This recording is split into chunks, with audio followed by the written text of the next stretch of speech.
What was that like for those of us who couldn't be there? It was cool. I wonder if it might be one of the only book launches ever in Petty Harbour. Is that possible?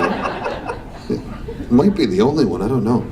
It was cool, but I was very nervous. I've never been so nervous for a gig in a long time as standing up in my old school in Petty Harbour and, reading the story that I wrote about the people who were sat in front of me in Petty Harbour.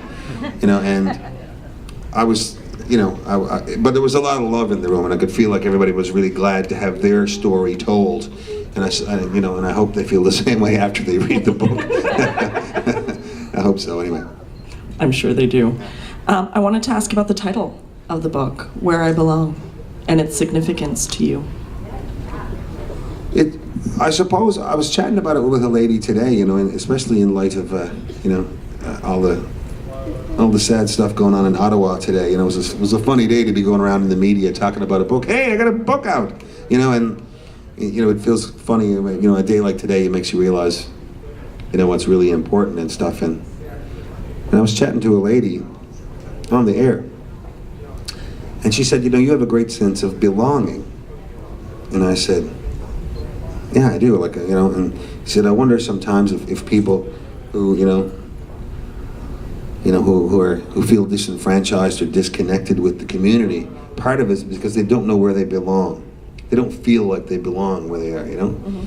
And I never thought about it in that kind of light before, I confess. Because for me, what it's always meant, and I realized, I think anyone who gets to live where they call home, and where they feel at home, and where they know they're supposed to be, is a very lucky person, right?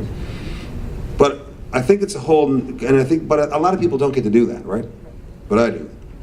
But another bigger part of it, and we sort of chatted about it today, and I came to understand it even in a way I didn't before, is that so many people don't even know where that would be.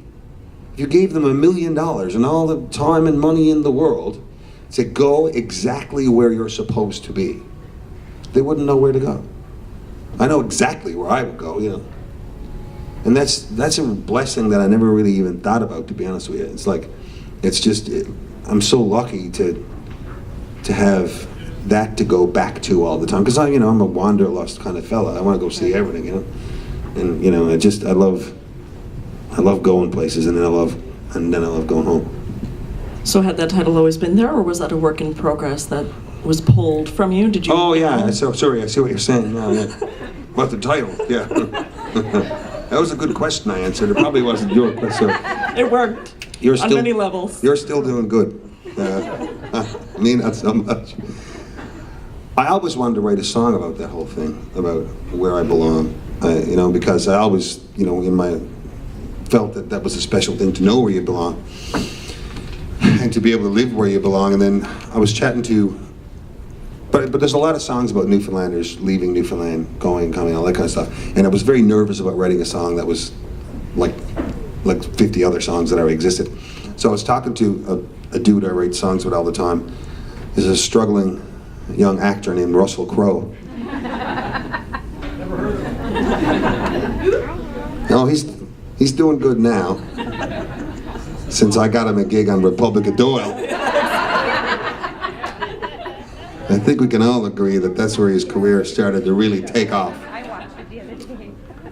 But I was chatting to him about it, and he said, well, why don't you just write the song about one leaving party, just write a song about one time, one person, when he had to leave, what happened, what did it feel like, and that'll be your song. You don't have to tell everyone's story, tell one person's story.